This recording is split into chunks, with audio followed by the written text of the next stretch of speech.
तो इस वीडियो में अपन क्रिस्टल फील्ड थ्योरी की एक और एप्लीकेशन के बारे में देखते हैं कि हमारे पास कोई स्पाइनल यदि दिया हुआ है। स्पाइनल का मतलब अपने पास है कि जिसमें 3 मेटल आयंस हों।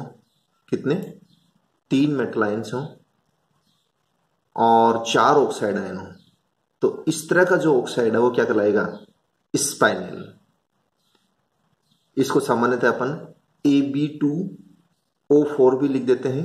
Ab2O4 यानी 4 ऑक्साइड आयन तो होंगे होंगे और 3 मेटल आयन होंगे। तीनों मेटल आयन सेम भी हो सकते हैं और 2 प्रकार के मेटल आयन भी यहां पे हो सकते हैं। तो उनको क्या बोलते हैं अपन? स्पाइनल्स।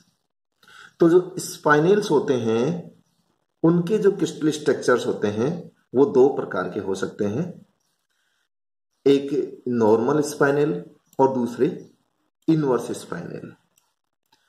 तो हम जानते हैं कि हमारे पास यदि कोई स्पाइनल है तो उस स्पाइनल के अंदर जो 4 ऑक्साइड आयन होंगे, जो इसका जनरल फॉर्मूला होता है उसमें जो 4 ऑक्साइड आयन होते हैं वो 4 ऑक्साइड आयन, ध्यान से देखिए किस रूप में होते हैं अपने पास। वो 4 ऑक्साइड आयन अपने पास है, ये दिख रहे हैं अपने को, यानी एक तरह से FCC मैनर में होते हैं, फेस सेंटर्ड मैनर में होते हैं अपने पास। तो फेस सेंटर्ड मैनर में ये 4 ऑक्साइड आयंस होते हैं। ये अपने पास इसका इंपेरिकल फॉर्मूला है। 4 ऑक्साइड आयन नहीं, आयंस तो ज्यादा है लेकिन अपन इनका एवरेज निकालेंगे तो कितना आएगा? 4 आएगा। अब जो अपने पास है मेटल आयंस हैं, वो मेटल आयंस ऑक्साइड आयन से टेट्राहेड्रली सराउंडेड भी हो सकते हैं, जैसे यहां पे दिख रहा है अपने को 1 2 3 4 टेट्राहेड्रली सराउंडेड भी हो सकते हैं। कौन? मेटल आयंस या मेटल आयन। और ऑक्टाहेड्रली सराउंडेड भी हो सकते हैं। तो ये जैसे मेटल आयन है ये ऑक्टाहेड्रली सराउंडेड है ऑक्साइड आयंस। तो ये याद रखना अपने पास, यानी हमारे पास जो मेटल आयंस हैं स्पाइनल्स में वो टेट्राहेड्रली सराउंडेड भी होते हैं ऑक्साइड आयन से और ऑक्टाहेड्रली सराउंडेड आयन भी होते हैं। तो ये थोड़ा सा याद रखना है अपने को। अब देखिए, यदि अपने पास जो 3 मेटल आयंस हैं उनमें से A प्रकार के मेटल आयन, क्या A प्रकार के, या ये कहें कि उन 3 मेटल आयंस में से एक मेटल आयन तो 3 मेटल आयंस में से एक मेटल आयन तो टेट्राहेड्रल वॉइड में प्रेजेंट हो और रिमेनिंग जो 2 मेटल आयन है वो सभी किसमें प्रेजेंट हो? ऑक्टाहेड्रल वॉइड्स में। तो इस प्रकार के जो स्पाइनल्स हैं वो कहलाते हैं नॉर्मल स्पाइनल्स। लेकिन यदि जो हमारे पास एक प्रकार का मेटल आयन था जिसके ऊपर +2 चार्ज जनरली होता है, बाकी चार्ज कुछ भी हो सकता है, वो यदि ऑक्टाहेड्रल वॉइड्स में चला जाए, यानी 2 डिफरेंट प्रकार के मेटल आयंस अपने पास कहां हो?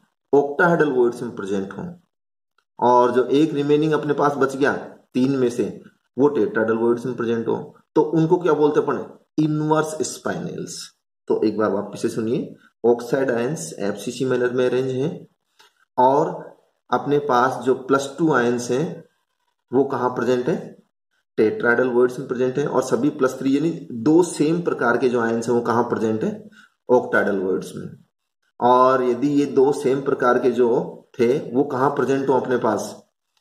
यदि 50% टेट्राहेड्रल वॉइड्स में प्रेजेंट हो और 50% ऑक्टाहेड्रल वॉइड्स में प्रेजेंट हो, बाकी जो A प्रकार के आयंस थे वो कहां हो? वो भी ऑक्टाहेड्रल वॉइड्स में प्रेजेंट हो, तो उससे अपन क्या कहेंगे? Inverse spinal. तो ये अपने को याद रखना है कि इनवर्स और नॉर्मल स्पाइनल से क्या होते हैं।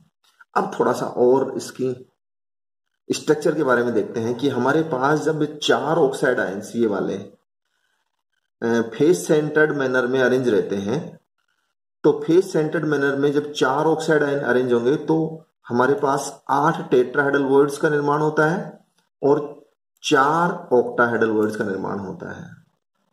तो टेट्राहेड्रल वॉइड्स कितने हो गए? 8। ऑक्टाहेड्रल वॉइड्स कितने हो गए? 4। ये याद रखना है जब ये 4 ऑक्साइड आयन से FCC मैनर में क्या होते हैं? अरेंज होते हैं। हालांकि ये कोई जरूरी नहीं कि वो परफेक्ट FCC हो। अब ये सभी टेट्राहेड्रल फुलफिल नहीं होते हैं।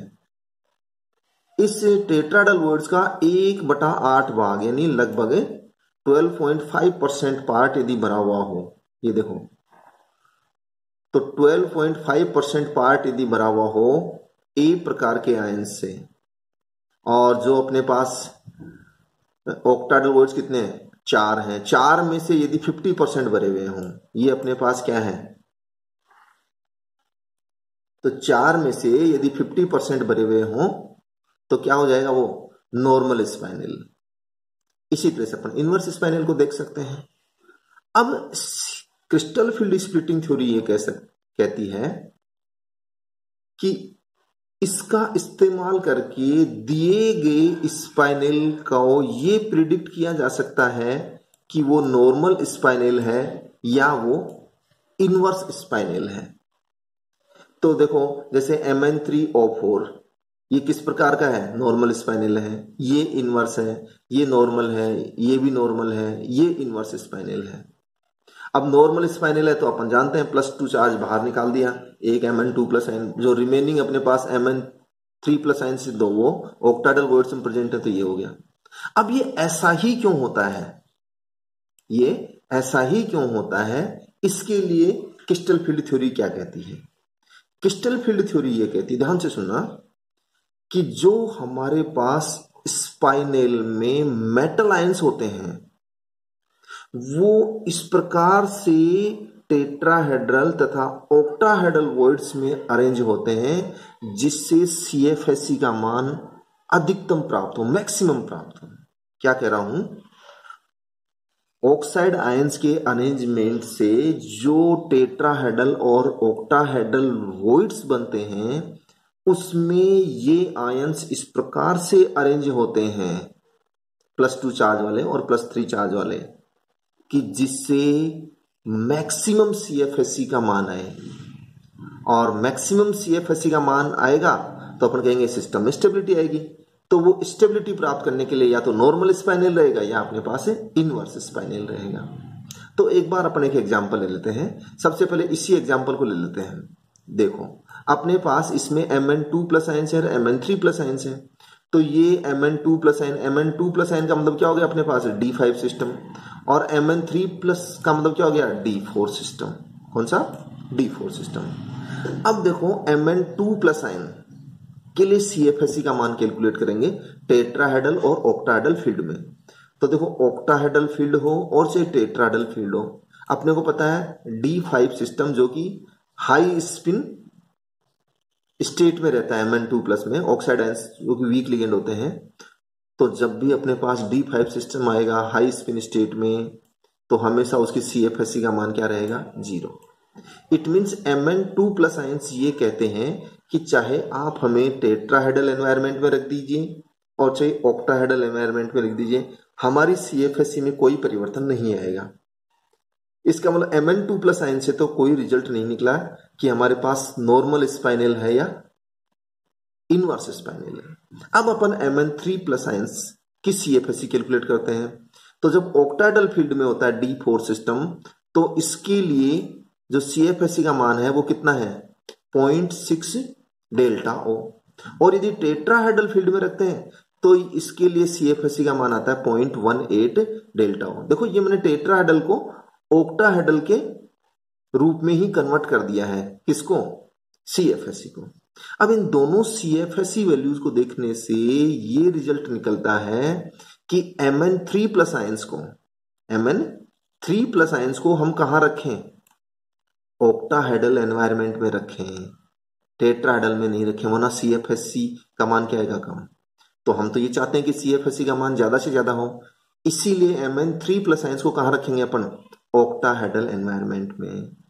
और अब अपने को पता है कि यदि सभी Mn3+ आयंस को ऑक्टाहेड्रल एनवायरनमेंट में रख दिया, और फिर जो Mn2+ है उसको तो कहीं भी रख सकते थे, लेकिन अपने पास ऑक्टाहेड्रल में तो रखने की जगह ही नहीं है, अब वो टेट्राहेड्रल एनवायरनमेंट में आ गया।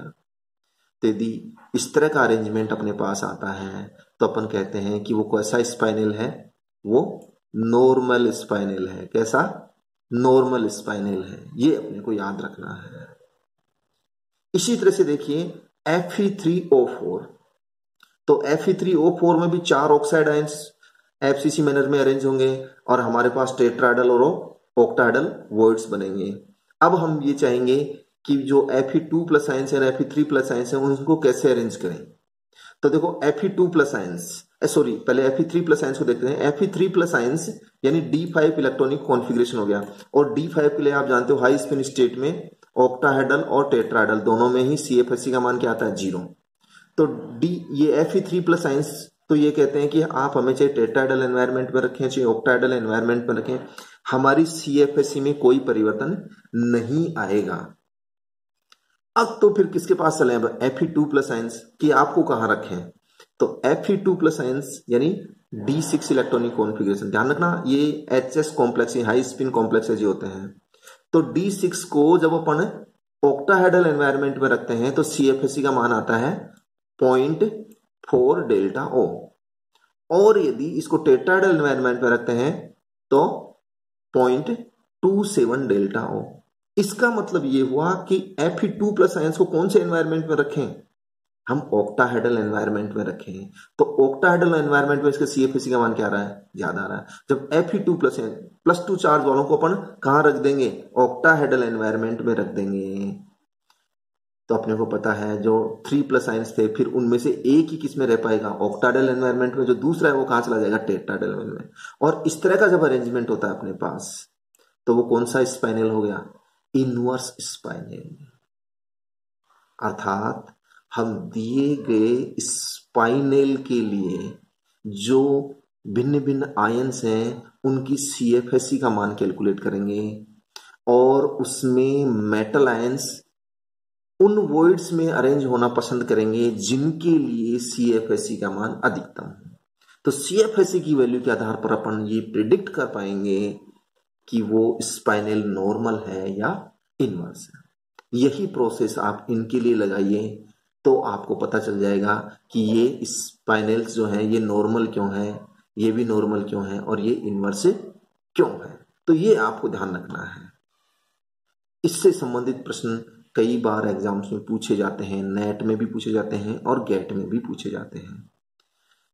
एक और वीडियो में जब कॉम्प्लेक्सेस के कहानी खत्म हो जाएगी उसके बाद और बनाऊंगा ताकि उसमें आप और थोड़ा सा स्पाइनल्स के बारे में देख सकें। अब अगले वीडियो में अपन हाइड्रेशन एनर्जी के बारे में देखेंगे कि उसमें CFT थ्योरी का क्या योगदान है।